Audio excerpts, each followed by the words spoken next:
Disney Infinity came back as a Super Smash Bros. Ripoff. Disney Infinity is one of the very few games out there where all of the different branches of Disney media could interact with each other. But with Nickelodeon and WB both trying their hand at creating the next Super Smash Bros. Game with Nickelodeon All-Star Brawl and Multiverses, it's really surprising that Disney hasn't tried to go down this avenue. And that's what we're doing today, because I went through a list of all of the Disney Infinity figures that were released all the way from the first game through Disney Infinity 3.0. And I think I've come up with a pretty solid base roster for this hypothetical game, set at about 30 characters. And right off the bat, we've got our first pick for this game, the classic of all classics, Mickey Mouse himself.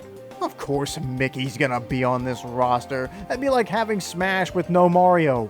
I think the best way to present Mickey here would be to let him be just like his classic self. A lot of cartoony antics and just over-the-top attacks that are kind of silly in nature. Up next is Rapunzel, and I don't think you could put her in a game like this unless you gave her her trusty frying pan as a weapon. I don't know how you could make her hair work as a mechanic in a game like this, but I think even if you just wound up doing a cinematic Final Smash-like scenario, as long as her hair is a part of her moveset in some way, that's all you really need. Next up, Hulk Smash! I think if you could find a way to combine the way that Hulk plays in the Marvel vs. Capcom games and combine it with the way Donkey Kong plays in the Smash Bros. Games, that would work very well. Number 4 is the icon himself, Mr. America. No, wait, no. Oh god, no. I mean Captain America.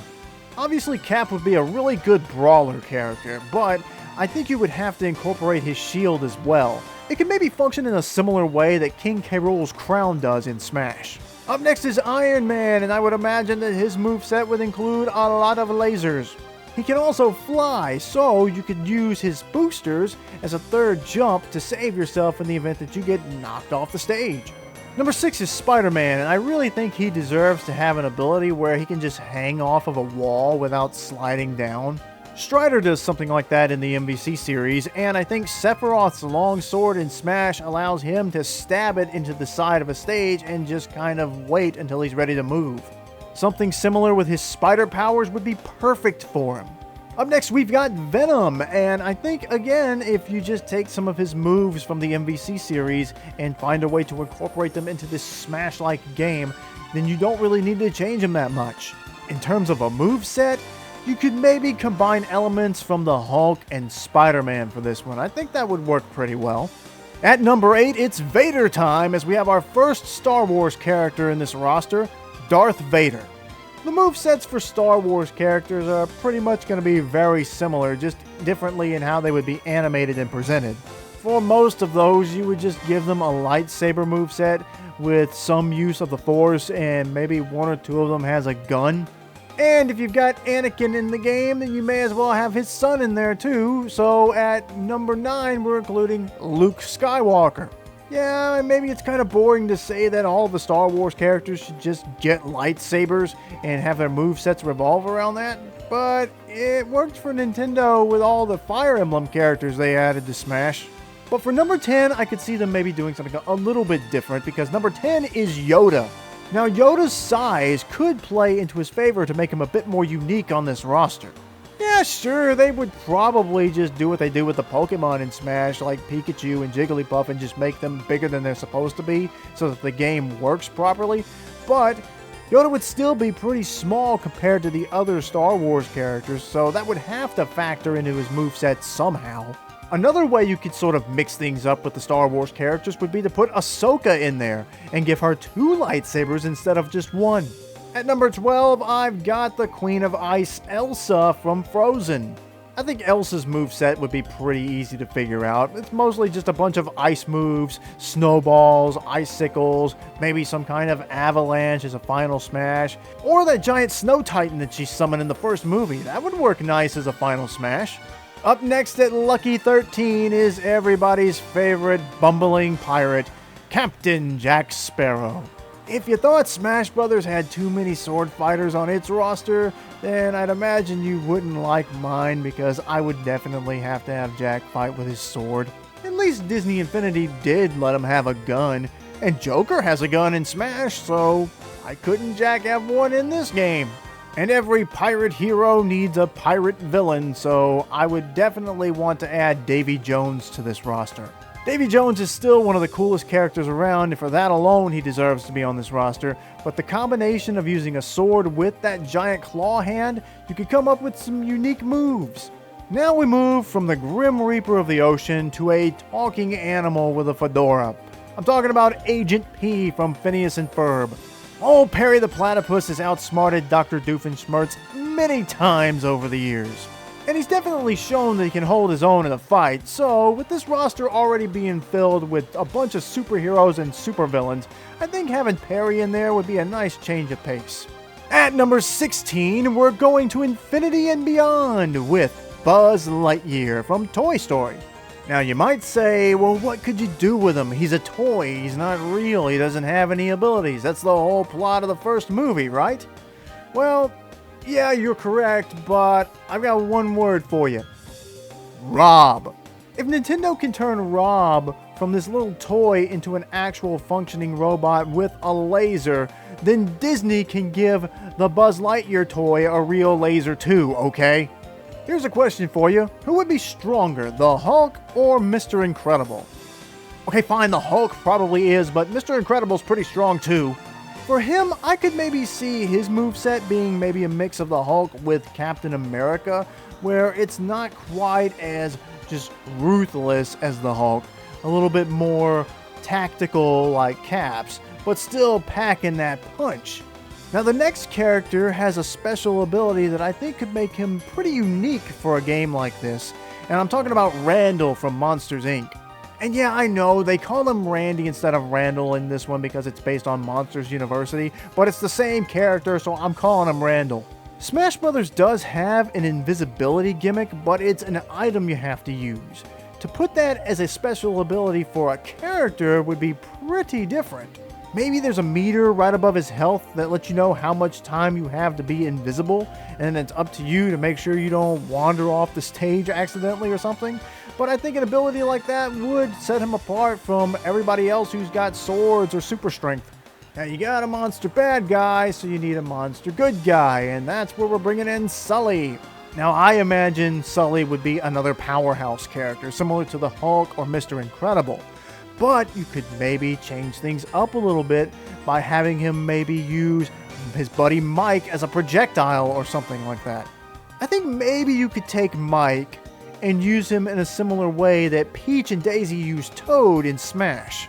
Yeah, you could just have him absorb the damage for Sully and then do some kind of goofy animation for when he gets hit, like him holding his eye or something taken from the movies. And yeah, that would work perfect. It would be really funny too. Now at number 20, we've got a supervillain who has no superpowers, but that doesn't make him any less dangerous. And I'm talking about Syndrome from The Incredibles. Syndrome was a great villain in that movie, and if you're going to have any of the Incredibles in this game at all, I would definitely want to have Syndrome in there to fight with him too. His moveset would basically be lasers from his gauntlets, and then maybe summoning one of his Omni Droids as a final smash. Maybe it explodes or it throws the opponents off screen or something. But either way, Syndrome definitely would need to be in this game.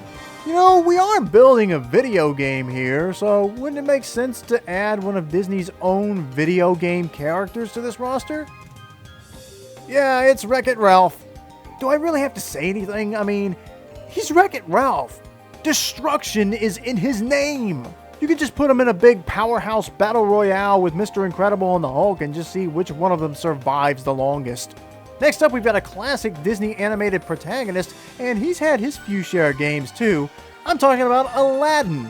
So what I would do is give him apples to throw as a projectile. And then, yes, I would give him a sword to use, like in the Genesis game.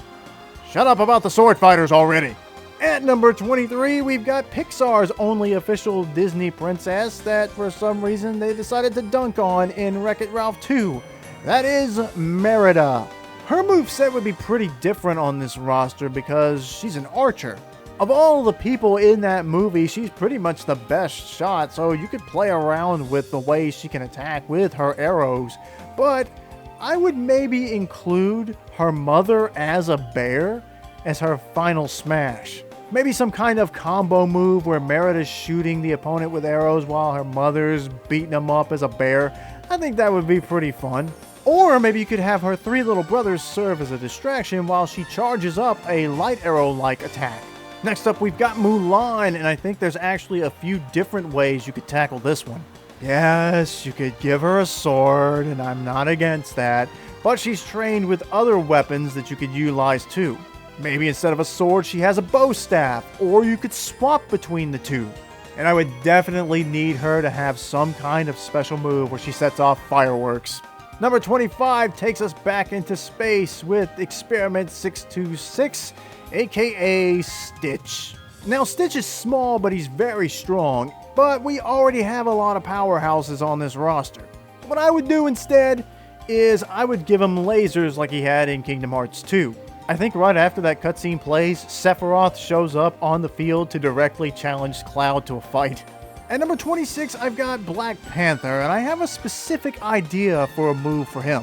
Naturally, he's going to attack with punches and kicks and his claws, but I think if you could make him work in a similar way that Terry or Ryu does, where you can make them combo moves in a similar way that they would in their traditional fighting games, that would be really cool for him.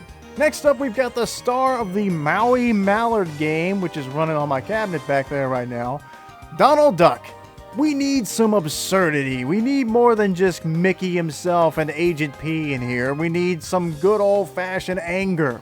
Come on, we all want to see Donald get a final smash that has him go off on one of his classic tantrums and destroys everything in sight.